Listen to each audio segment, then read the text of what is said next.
오늘 본문의 말씀은 일명 변화산 사건이라 그렇게 부르고 있습니다. 예수님께서 베드로로부터 신앙 고백을 받았습니다. 가이사라 빌립보의 그 16장에 보면 주는 그리스도시요 살아계신 하나님의 아들이십니다 라고 하는 베드로의 신앙 고백을 받고 엿새 후에, 이게 마태, 마가, 누가복음 이 세 복음서에 다 나오는데요.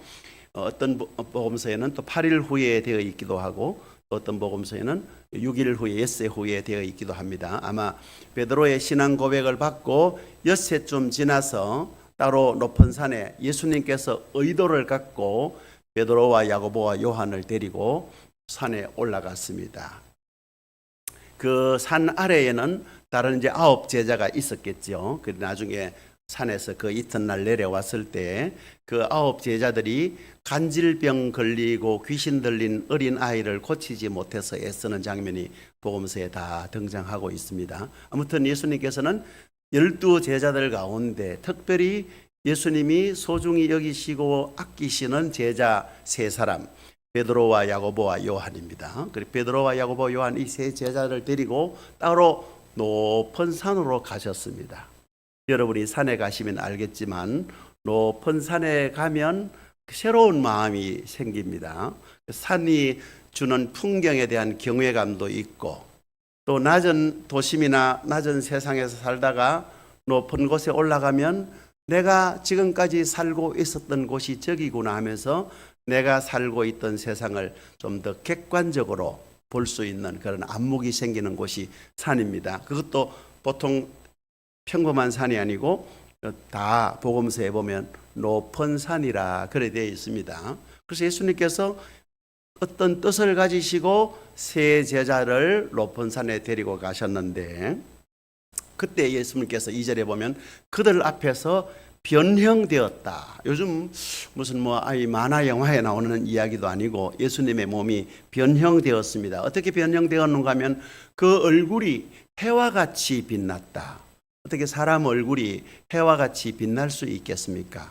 물론 사람 얼굴에 윤기가 나고 광채가 나면 얼굴이 환하다라고 표현하지만 해같이 빛날 수는 없잖아요. 우리가 해를 정면으로 볼 수 없지 않습니까? 밝음의 극치를 이야기하는 거거든요. 해같이 빛나고 입은 옷이, 예수님의 입은 옷이 또 역시 빛과 같이 휘어졌다. 오늘 우리 가운도 이렇게, 가운은 흰색 맞나요? 옥색이고 흰색이고 그러네요. 그 입은 옷이 빛과 같이, 예수님의 얼굴은 해 같고 옷은 빛과 같이 휘어졌다. 이 말은 이제 하나님의 신비를 드러내는 메타포, 은유인데요. 어떻게 사람 얼굴이 해같이 빛날 수 있으며 옷이 빛같이 빛날 수가 없지 않겠습니까? 표현인데요. 그때 예수님께서 모세와 엘리야와 함께 이야기하는 것을 제자들이 보았다 그랬습니다. 모세와 엘리야는 구약을 대표하는 사람입니다. 구약을 대표하는 율법과 선지자라고 이야기할 때 모세는 율법을 상징하고 엘리야 외에도 이사야 선지자를 비롯한 여러 선지자가 많습니다만은 엘리야 선지자가 어떤 말씀을 대표하는 그런 율법과 선지자를 대표하는 모세와 엘리야와 함께 말하는 것이 이 3 제자들에게 눈에 보였다 그랬습니다. 그래서 이제 베드로가 예수님께 여쭙습니다. 주여, 우리가 여기 있는 것이 좋겠습니다. 너무 좋잖아요. 모세도 보고 엘리야도 보고 예수님은 정말로 빛과 같이 얼굴이 빛나고 입은 옷도 해같이 거꾸로 말했네요. 얼굴은 해같이 빛나고 옷은 빛같이 휘어졌는데 너무너무 환상적이고 몽환적인 상황이다 보니 여기가 좋사오니 만일 주님이 원하시면 여기 초막셋을 짓겠습니다. 하나는 주님을 위하여, 하나는 모세를 위하여, 하나는 엘리야를 위하여 짓겠습니다. 자기들을 위해서, 자기들은 초막이 없어도 된다는 이야기겠죠. 그만큼 좋다는 표현 아니겠습니까? 그때 마침 구름이 그들을 덮었고 구름 속에서 소리가 났는데, 소리가 나기를 이는 내 사랑하는 아들이요 내 기뻐하는 자라, 너희는 그의 말을 들어라. 예수님을 지칭하는 것 아니겠습니까? 구름 속에서 소리가 예수님을 지칭하면서 이 예수는, 너희가 모시고 있는, 너희와 함께하고 있는 이 예수는 내 사랑하는 아들이고 내가 기뻐하는 자니 너희는 그의 말을 들어라. 땅에 엎드려 막 너무너무 놀라고 두려워하고 있는데 그때 예수님께서 베드로에게 가까이 와서 그들에게 손을 대시면서 일어나라, 두려워하지 말라, 그래 말했습니다. 눈을 들어서 제자들이 눈을 들어보니까 예수님 외에는 아무도 없었습니다.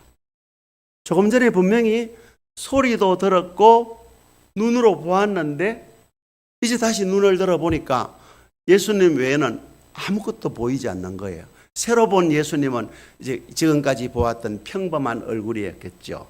얼굴이 해같이 빛나지도 않았을 터이고 옷이 빛같이 휘어지지도 않았겠죠. 그죠? 우리 해같이 얼굴이 빛나면 우리 눈이 실명되지 않을까요? 그죠? 우리가 물리적으로 생각하면 이상한 사건입니다. 그게 이제 오늘 8절까지 있는데 오늘 말씀 제목이 생명의 빛이신 예수님입니다. 생명의 빛. 저는 지금까지 한국에 있을 때는 잘 몰랐는데 중국 가고 나서 한 20년 전부터는 제가 전하는 말씀은 1년 360일, 1년 매주일마다 설교가 똑같은 설교인 것 같아요. 아마 여러분들도 목사님이 돌아오실 때까지 시간이 얼마가 될는지 모르지만 제 설교가 똑같은 설교를 들어야 되실 거예요. 잘 들으셔야 됩니다. 재미없고 지루할 수도 있습니다. 그러나 제가 20년을 똑같은 설교를, 거의 같은 설교를 했는데 저는 뭐 열심히 우리가 기도해야 됩니다. 감사해야 됩니다. 찬양해야 됩니다. 교회 봉사해야 됩니다. 전도해야 됩니다. 뭐 이런 이야기는 하지 않아요. 왜 그런가 하면 그건 여러분들의 신앙의 정도나 역량에 따라서 하시면 돼요. 기도도 하시고 찬양도 하시고 감사도 하시고 또 전도도 하시고 그 여러분의 그 개인적 신앙의 영역에서는 열심히 그렇게 하시면 되니까 제가 굳이 또 뭐 이렇게 덧붙여서 기도하십시다, 뭐 감사합시다, 찬양합시다, 전도합시다, 봉사합시다, 헌신합시다 하지 않아도 여러분 어르시 잘 하실까요? 그죠? 하시니까 그런 이야기는 하지 않고 성경이 생명의 말씀인데 이 생명의 말씀을 전해야 되겠다는 생각이 한국에서 목회할 때는 그걸 제대로 인식을 못했고 중국 가서 중국 사람들을 만나고 또 한인교회도 개척하고 중국교회 지하교회 성도들을 자꾸 만나서 말씀을 가르치면서 이분들에게 필요하고 또 저 자신에게도 절대적으로 필요한 게 생명을 전해야 되겠다. 극동방송 여러분 들으시나요? 저도 이렇게 자동차를 타고 가면 항상 극동방송이나 기독교 방송 이게 양방송을 이렇게 틀거든요. 그러면 극동방송은 오늘 우리는 생명을 전하고 있습니다. 극동방송을 들으면 기적이 일어납니다. 이런 멘트가 있는데 그러면서 제가 정말로 이 방송국에서 생명을 전하는가 이런 걸 많이 생각한 적이 있습니다. 저도 이제 목사로 강단에서 설교를 하는데 그냥 교장 선생님이 훈화하는 윤리 도덕적인 훈화를 해서는 안 되지 않습니까? 그래서 생명을 전하려고 그때도 많이 노력을 했거든요. 그래서 제 설교는 매주일마다 거의 같은 설교일 것 같아요. 그렇게 다음 주일에도 너무 기대하시지 말고 다음 주일은 똑같은 설교를 어떻게 하실까 그런 궁금증을 가지시고 그런 기대를 가지고 오시면 제 설교가 들릴 터이고 그렇지 않으면 아이고 목사님은 얼른 같은 설교는 하시고 재미없네 하실 거예요. 그러나 재미없어도 들으시면 여러분들에게 생명이 됩니다. 오늘 설교 지난주일 설교 제목이 뭔지 기억하시나요 혹시? 지난주일 설교 제목 기억 안 나시나요? 네, 그렇죠. 생명 충만한 삶을 삽시다. 이제 생명 충만한 삶을 살려고 하면 생명의 빛이신 예수님을 좀 알아야 되겠죠. 그죠? 그래서 우리가 다 살자고 하는 거잖아요. 자살도 거꾸로 하면 살자예요. 그러니까 우리 살자고 하는 것이거든요. 물론 잘 입고 잘 먹고 출세하고 성공하는 이런 삶을 하지 않는다는 건 여러분이 알 거예요. 그건 우리가 하나님 앞에 받은 분복대로 믿음의 분량 혹은 우리 분량대로 분기대로 살면 돼요. 저는 평생을 가난하게 살아서도 한 번도 하나님 앞에 불평해 본 적이 없어요. 오늘도 차 타고 오면서 제 아내는 중국에 있을 때 초기 3년 너무 힘들었다. 이 3년을 어떻게 견딜까 그런 생각을 했다 했는데 저는 좀 미안한 이야기지만 저는 한 번도 한국에서 목회할 때도 중국에 선교사로 가 있을 때도 어렵고 힘들다는 생각을 한 번도 해본 적이 없어요. 왜냐하면 내가 목사가 되었고 선교사가 되었기 때문에 이 정도의 어려움과 이 정도의 뭐 가난과 이 정도의 힘든 거는 당연한 거다. 그렇게 생각하니까 괜찮은 거예요. 그래서 저는 솔직하게 여러분께 말씀드리겠는데 살면서 목사가 되고 난 이후로 어렵다, 힘들다라고 생각해 본 적이 없어요. 죄송합니다. 때로는 왜 삶이 고달프고 힘들지 않았겠어요? 특히 이제 중국 가서는 더더욱 생명의 예수님을 많이 만났고 그 예수님이 저에게 생명을 주셨기 때문에 그 생명의 능력으로 많이 살아간 것 같아요. 그러니까 힘들지 않았거든요. 그리고 오늘 우리가 생명 충만한 삶을 살기 위해서 생명의 빛이신 예수님에 대해서 좀 우리가 생각을 하겠습니다. 지난주에 생명에 대해서 많이 말씀을 드렸으니까 오늘 왜 예수님이 빛이시며 빛 대신 예수님이 어떻게 우리의 생명인가 그런 측면에서 말씀을 생각했습니다. 자, 조금 전에 변화산상에 있었던 이 사건이 실제겠습니까? 여러분 생각에 실제겠습니까? 아니면 꿈을 꿨겠습니까? 환상을 보았겠어요? 실제일 수도 있고 베드로가 헛것을 보할 수도 있고 아니면 우리가 흔히 이야기하는 신비로운 현상을 환상으로 보았을 수 있어요. 중요한 건 이 사건이 가리키는 이야기가 뭐냐. 여기 현장에 베드로와 야고보와 또 한 사람이 있었는데 요한이 있었어요. 이 요한이 요한복음과 요한계시록을 썼는데 여러분이 요한복음과 요한 1서, 2서, 3서, 요한계시록을 보면 제일 많이 반복해서 나오는 단어가 생명이에요. 생명 혹은 영생인데 지난주에 말씀드린 것처럼 생명과 영생은 우리는 구분해서 이렇게 성경에 표현하고 있지만 똑같은 조회라고 하는 생명이라는 뜻이에요. 그렇게 생명과 영생을 동의어로 여러분이 이해하셔도 조금 더 틀림이 없습니다. 요한 사도가 아마 이 사건을 경험하고 나서 이 변화산상에서 이 베드로가 오늘 주인공처럼 나오지만 요한도 이 자리에 있었잖아요.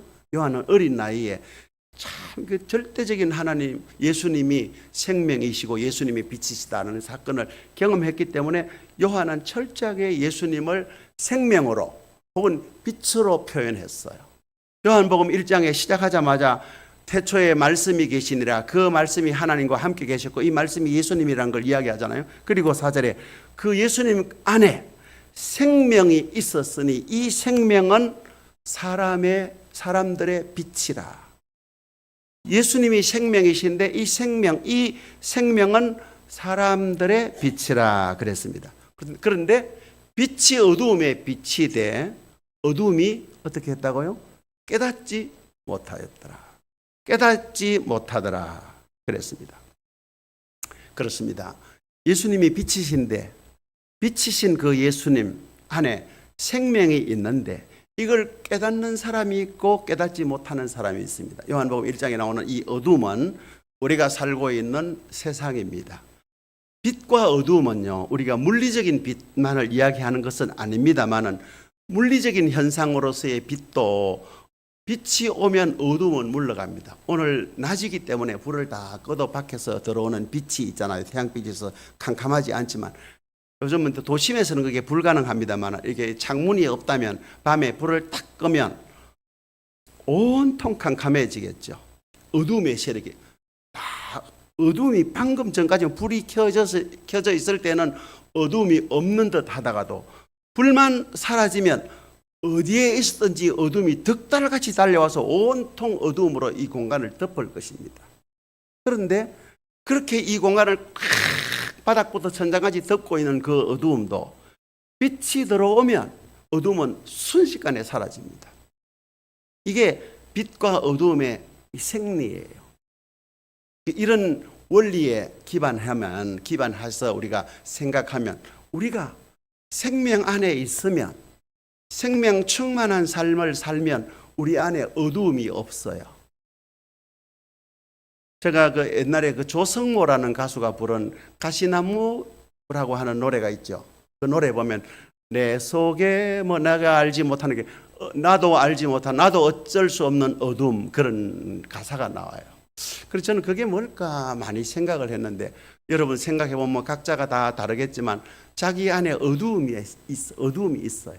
어두운 영역이 있겠죠. 어떤 분은 우울함으로 나타날 수도 있고 어떤 분은 음욕이나 탐욕으로 나타날 수도 있고 어떤 부분은 또 열등감으로 나타날 수도 있겠죠. 다 어두운 영역이에요. 그러나 빛이신 그 예수님을 만나고 그 빛 가운데 생명 충만한 삶을 살면 우리 안에 있는 어두움의 세력을 발휘할 수 없어요. 그런 면에서 우리는 빛이신 예수님을 만나고 그 예수님 안에 있는 생명, 그 생명을 얻고 살아야 되잖아요. 그래서 더 그 생명을 얻고 생명 충만한 삶을 살기 위해서 우리가 신앙생활을 하는 것이거든요. 그렇지 않습니까? 그런 면에서 우리는 빛이신 예수님에 대해서 조금 말씀드리겠습니다. 자, 조금 전에 이 제자들이 분명히 자기들 눈으로 보았고 소리도 들었는데 아무도 예수님 외에는 아무도 보이지 아니하더라. 조금 전에 엘리야도 보았고 모세도 보았는데 없어진 거예요. 그럼 이게 뭐냐? 이건 조금 전에 이게 실제냐 환상이냐 이걸 떠나서 궁극적인 사건은, 어떤 절대적인 사건은 객관적으로 나타나는 것이 아니다는 사실을 먼저 여러분이 이해하셔야 돼요. 우리가 살아가는 이런 사건은 현상적인 사건이고 상대적인 사건입니다. 문 목사가 설교하나 이 목사님이 설교하시나 이건 상대적이잖아요. 그러나 절대적인 사건, 어떤 궁극적인 사건은 객관화될 수 없고 객관적으로 나타나는 것이 아니에요. 오직 볼 수 있는 눈이 있고 들을 수 있는 귀가 있는 사람들에게만 보여지는 것이고 들려지는 사건이라는 걸 이 변화산 사건이 이야기하는 겁니다. 그래서 다시 말하면 아주 특별한 고유한 경험이에요. 여러분이 지금까지 신앙생활을 하시면서 어떤 절대적인 신비한 경험을 하신 적이 있나요?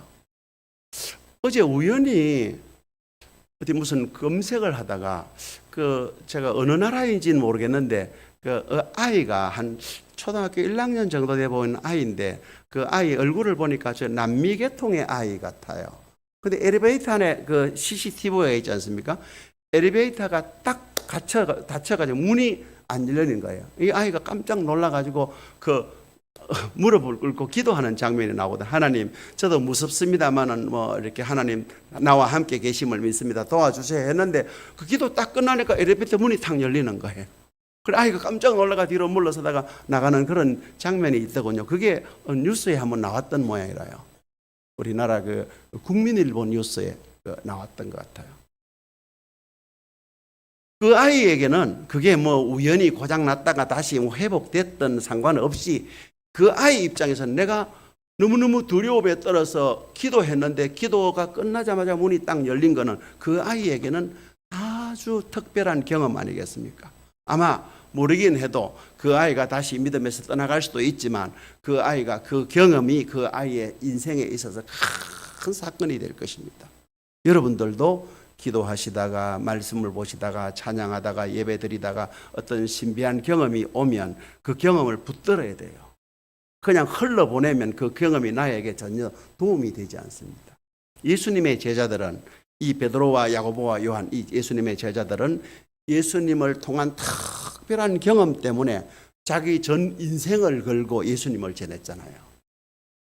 그래서 그들이 전한 그 복음이 오늘 우리들에게 주어진 것입니다. 그래서 오늘 생명의 빛이신 예수님 보십시오. 이렇게 제자들이 예수님을 소리로 경험하고 빛으로 경험한 사건에서 이 빛은 하나님의 생명 사건을 가리키는 은유입니다. 메타포라고 하죠. 즉 제자들이 예수님을 빛으로 경험했다는 말은 예수님을 통해서 세상과 생명을 새롭게 보게 되었다. 그거예요. 저도 1973년 4월 15일에 세례를 받았는데요.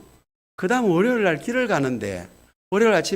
길을 가는데 내가 세례교인이 되었으니까 이 허리를 굽거나 주머니에 손을 넣고 이렇게 못 긋겠더라고요. 내가 당당하게 세례교인이 이게 조금 춥다고 이렇게 조금 으스스하다고 이렇게 그럴 수는 없잖아요. 이게 쪼글스럽게, 그죠? 그러니까 세례교인이 됐다고 그날 내 기억이 나요. 4월 16일 날 아침에 그죠 걸어가는데 내가 이제 세례교인이 되는데 당당하게 걸어야지. 신호 위반도 안 하고 당당하게 걸어야지. 그랬던 기억이 나요. 왜? 세례교인이라고 하는 자부심. 세례교인이 된 것만 해도 얼마나 자부심이 생기는데, 이 제자들은 그 예수님을 통해서 지금까지 살아왔던 그 세상을 완전히 새롭게 보게 된 거예요. 새롭게 인식하게 된 거거든요. 다시 말씀드리면 예수님을 통해서 참된 생명의 진리와 비밀을 알게 되었어요. 여러분, 예수님을 믿고 예수님을 통해서 참된 생명의 진리와 비밀을 알고 계시나요? 맛보고 계시나요? 아멘 하시는 분에게 복이 있습니다. 자, 그래서 이 자리에 있었던 이 사도 요한은 요한복음 14장 6절에 뭐라 했습니까? 예수님을 통하여 내가 곧 길이요 진리요 생명이다. 예수님이 길이다, 예수님이 진리다, 예수님이 생명이다 라고 증거한 거예요. 세상을 예수님 안에서 새롭게 경험한 그런 경험의 정점이 바로 부활 사건입니다. 예수님의 부활 사건은요, 우리는 부활절이 되면 모든 강단에서 예수님은 부활하셨습니다. 이건 분명한 사실입니다. 예수님이 부활하셨다는 사실은 담대하게 전하는데, 예수님이 부활하신 예수님의 부활 사건의 실체에 대해서는 잘 이야기를 안 하는 경향이 있어요. 왜냐하면 그만큼 예수님의 부활 사건 자체가 신비스러운 사건이기 때문입니다. 그래서 신비스러운 사건을 인간의 언어로 표현하기가 어렵잖아요. 그렇지 않습니까? 경험한 사람만 알거든요. 자, 보세요. 예수님의 부활 사건은 빌라도를 비롯한 그 당시 대제사장과 서기관과 장로들에게, 일반 사람들에게 나타난 사건입니까? 그들에게는 전혀 인식되지 못한 사건입니까? 그 사람들에게는 나타나지 않았어요. 오직 예수님과 특별한 관계에 있었던 소수의 사람들에게만 나타난 사건이 부활 사건입니다. 그걸 아셔야 돼요. 모든 사람들에게 다 예수님이 나는 부활했다고 나타난 사건이 아니에요. 물론 고린도후서 15장에 보면, 거기 보면 고린도전서입니다. 고린도후서는 15장까지가 없습니다. 13장까지가 없는데 고린도전서 15장에 보면 예수님께서 그 외에 500여 형제에게 나타나셨다 그런 말씀이 있습니다만은, 그 500명 그리고 모든 제자들 합해서 600명, 그 시대에 살고 있는 사람이 100만 명이 넘을 더 있는데 600명에게만 나타난 사건이에요. 그 1%도 안 되는 사람들에게만 나타난 거예요. 그 사람이 누구냐? 예수님과 아주 특별한 관계에 있는 사람이에요. 그러니까 교인이다라는 것보다도 내가 신자 되기를 원합니다. 우리가 내가 믿는 사람이다, 예수를 믿는 사람이다라는 게 중요하잖아요. 믿는데 내가 믿는 그 예수님과 나와 어떤 관계냐 따라서 예수님을 빛으로 인식하고 세상을 새로운 차원에서 보게 되고 새로운 차원에서 살 수 있는 거예요. 그럼 우리가 세상살이가 참 고달프잖아요. 제가 몇 해 전에 한국 오자마자 배운 그 복음성가가 있는데 이런 찬송입니다. 고단한 인생길 힘겨운 오늘도 예수, 아시는 분 같이 해도 되겠습니다. 내 마음 아시네 지나간 아픔도 마주할 세상도 예수 내 마음 아시네 믿음의 눈 들어 주를 보라 이 또한 지나가리라 주어진 내 삶의 시간 속에 주의 뜻 알게 하소서. 제가 중국에 있을 때는 이 찬송을 몰랐는데 한국 와서 배웠는데 참 거기 우리가 참 지나간 아픔도 마주할 세상도 참 우리가 알게 하시고 내가 살아가는 동안에 내가 살아가는 시간 속에 주님의 뜻을 알길 원한다. 우리 지난주에 우리 찬양대에서 주님의 뜻이 내 뜻이고 내 삶이 주님의 당신의 삶이 되기를 찬양했지 않습니까? 그게 그냥 입으로 부르는 노래가 아니라 내 신앙 고백입니다. 시편도 다 신앙 고백이거든요. 시편에 있는 것들이. 그런 면에서 그런 경험이 있으면 예수님을 통하여 절대적이고 신비로운 경험이 있으면 이 세상을 당당하게 살아갈 수 있습니다. 주눅들지 않는 거예요. 내가 키가 작다고 돈이 없다고 뭐 아무것도 없다고 주눅들지 않는 거예요. 제가 중국에 살면서 배운 게 하나 있는데요. 중국 사람들은 회사에 가면, 우리는 회사에 가면 말단 사원과 조금 중간 간부가 있고 고급 간부가 있고 사장이 있고 이러면 위계 질서가 딱 있잖아요. 말단 사원이 부장님한테 함부로 버릇없이 말하면 우리는 어떻게 될지 모르잖아요. 그러니까 잘 보여야 되잖아요. 근데 중국 사람들은 그런 거 없더라고요. 제일 밑바닥에 있는 사람도 뭐 자기가 퇴근할 때 딱 시간 딱 되면 니는 퇴근 안 하나? 내 먼저 갈게. 이래요. 그 자기 상사 보고. 그래요.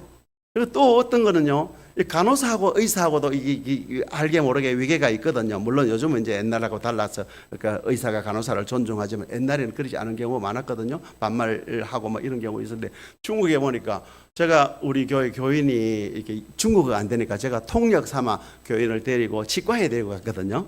그래서 치과에 데려가니까 잠깐 치과 치료를 하는데 전화가 왔어요. 간호사한테 전화 온 거예요.